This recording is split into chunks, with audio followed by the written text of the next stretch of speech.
그리스 신화의 데우칼리온, 인도의 만우 전설, 아메리카 인디언들의 설화, 그리고 성경의 노아의 방주까지 인류의 역사와 문명을 뒤흔든 가장 거대하고 미스터리한 공통의 기억이 있습니다. 그것은 바로 세상을 통째로 집어삼켰던 대홍수의 기억입니다. 서로 완전히 격리되어 살아가던 전 세계 200여 개가 넘는 문명권에 왜 약속이나 한 듯 인류를 전멸시킨 홍수에 대한 동일한 기록이 남아있는 것일까요? 지금으로부터 약 100년 전인 1929년 봄, 메소포타미아 사막 한가운데서 유적을 발굴하던 영국의 고고학자 레너드 울리 경은 영국 본사로 한 통의 급박한 전보를 보냅니다. 전보에 적힌 내용은 단 한 문장이었습니다. 우리는 마침내 그 홍수의 흔적을 찾아냈다. 대체 울리 경은 4000년 동안 메말라 있던 이라크 사막 지하 깊은 곳에서 무엇을 목격했기에 성경 속에만 존재한다고 믿었던 인류 최대의 재앙인 노아의 홍수가 실제 역사적 팩트라고 확신했던 것일까요? 오늘 그 비밀의 지하 속으로 들어가 봅니다. 제1부 지하 12m 아래 시간을 멈춘 3m의 진흙층. 1929년 아브라함의 고향 칼데아 우르를 성공적으로 발굴해 가던 레너드 울리는 아주 무모한 결정을 내립니다. 찬란했던 우르 제국의 번영기인 왕실 묘지보다 훨씬 더 이전인 인류 문명의 태초에는 과연 무엇이 있었는지 확인하고 싶었던 것이죠. 울리 경은 인부들에게 지시의 왕실 묘지 밑바닥에 흙을 걷어내고 더 깊고 어두운 지하를 향해 수직 행도를 파내려 가기 시작했습니다. 지하 1m, 2m, 땅을 파내려갈 때마다 수천 년의 세월이 거꾸로 흐르며 수많은 고대 토기 파편, 재와 숯, 주거지의 흔적들이 쉴 새 없이 쏟아져 나왔습니다. 인간의 흔적들이 켜켜이 쌓인 문명의 퇴적층이었습니다. 그런데 지하 약 12m 아래에 도달했을 때 발굴단의 삽 끝에 닿는 느낌이 완전히 달라졌습니다. 갑자기 수천 년 동안 끊임없이 쏟아지던 토기 파편과 뼈, 인간의 삶의 흔적들이 거짓말처럼 단 한 조각도 나오지 않는 것입니다. 그 자리에는 오직 곱고 깨끗한 진흙 클레이만이 끝없이 펼쳐져 있었습니다. 어떠한 바람으로도 쌓일 수 없는 오직 아주 강력하고 잔잔한 물줄기가 오랜 시간 동안 한꺼번에 퇴적시켰을 때만 형성되는 수중 퇴적 점토층이었습니다. 그 두께는 무려 8피트에서 11피트, 미터로 환산하면 거의 3미터에 달하는 엄청난 높이였습니다.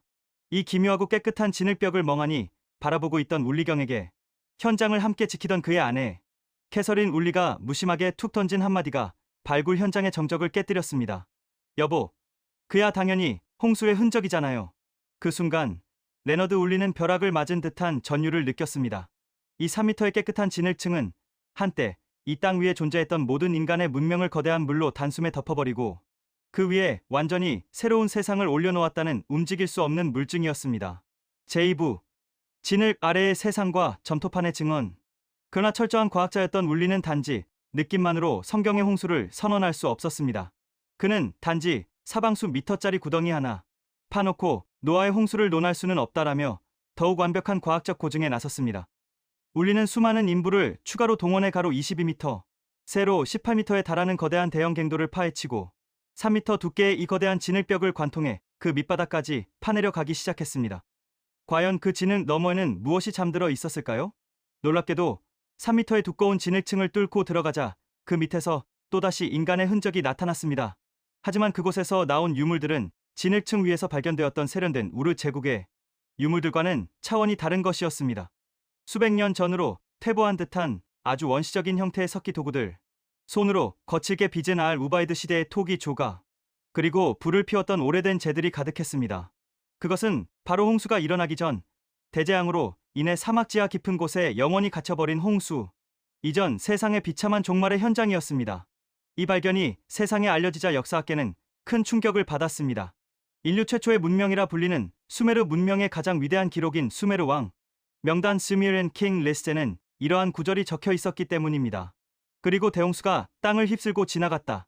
대홍수가 땅을 쓸어버린 후 왕권이 다시 하늘에서 내려왔다.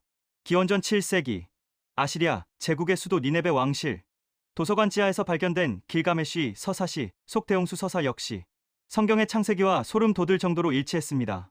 배를 만들어 생명을 구하라는 신들의 경고, 사방을 가득 채운 물, 방주에서 날려보낸 비둘기와 까마귀까지 사막의 흙 속에 봉인되어 있던 물증과 고대 점토판에 기록된 수메르의 신화, 그리고 성경 창세기의 기록이 4000년의 시공간을 초월해 마침내 삼각측면처럼 단 하나의 지점, 대홍수라는 역사적 사실을 정확히 가리키기 시작한 것입니다.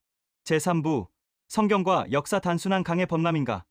온 세상의 멸망인가? 현대 고고학자 레너드 울리경이 메소포타미아 우르 지역에서 거대한 진흙층을 발견했을 때 세상은 성경 속 대홍수의 증거라며 발칵 뒤집혔습니다.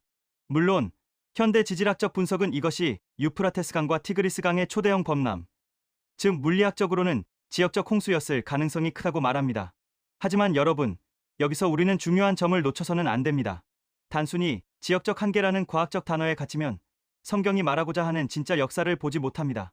당시 그 땅을 살아갔던 고대인들에게 그 지역은 자신들이 아는 온 세상의 전부이자 전 인류 문명의 중심이었습니다. 그 문명이 완전히 물에 잠겼다는 것은 그들 세계의 모든 인류가 멸망한 전 지구적 대재앙과 다름없었던 것입니다. 당시 4000년 전 비옥한 초승달 지대에 살아가던 사람들에게 유프라테스 강 평야 전체를 뒤덮고 모든 생명체를 쓸어버린 수백 킬로미터 범위의 대범람은 단순한 범람이 아니었습니다. 그들의 삶의 터전이자 아는 세계의 전체, 즉 온 세상의 완전한 멸망이자 우주적 종말이었습니다. 더 흥미로운 점은 성경이 이 대재앙을 기록하는 독특한 시선입니다.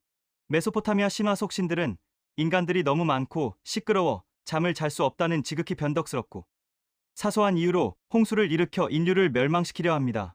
하지만 성경의 하나님은 전혀 다른 목소리를 내십니다.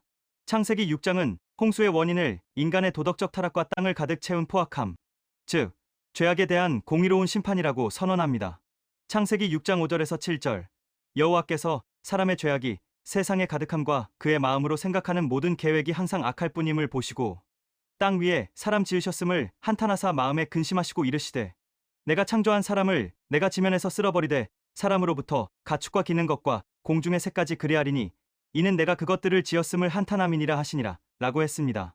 그리고 모두가 심판받아 마땅한 그 칠흑 같은 재앙 속에서 오직 믿음의 의인이었던 노아의 가문을 구원하시고 무지개를 통해 다시는 물로 세상을 심판하지 않겠다는 위대한 언약의 첫 페이지를 장식하죠. 성경은 단순한 신화적 상상력을 차용한 것이 아닙니다. 온 세상 전역을 뒤흔들며 인류의 DNA에 문신처럼 깊게 새겨졌던 역사적 대재앙의 순간을 바탕으로 온 우주를 다스리시는 유일신 하나님의 공의와 자비의 사랑을 증거하는 완벽한 역사적 교과서로 삼았던 것입니다. 클로징. 사막 지하에 진흙이 남긴 경고. 수천 년 동안 이라크의 뜨거운 모래바람 밑에 조용히 엎드려 있던 3m의 진흙층. 그 침묵의 흙은 성경 고고학을 통해 오늘날 문명의 안락함 속에 살아가는 우리에게 여전히 강력한 경고이자 메시지를 던지고 있습니다. 우리가 딛고 서 있는 찬란한 도시 문명도 창조주의 주권 앞에서는 단 한순간에 한 줌의 진흙 속으로 묻혀버릴 수 있는 유한한 존재라는 사실을 말이죠. 역사학자 베르너 켈러가 던진 세기의 고백은 노아의 홍수. 지하 현장에서도 여전히 변함없는 진리로 울려 퍼지고 있습니다. 성경은 결국 옳았다. 다음 시간에는 이 비극적인 가나안 땅의 거대한 종말을 추적합니다. 하늘에서 유황과 불이 비처럼 쏟아져 내려 소금, 바다 밑으로 영원히 매장되었다고 전해지는 인류 타락의 극치. 제4편, 소돔과 고모라의 미스터리 사회. 바다 지하에서 발견된 아스팔트와 폭발의 흔적 편으로 찾아뵙겠습니다. 오늘 영상이 흥미로우셨다면 이 대작 시리즈가 계속 이어질 수 있도록 좋아요, 그리고 댓글에 굿 해주시길 부탁드립니다.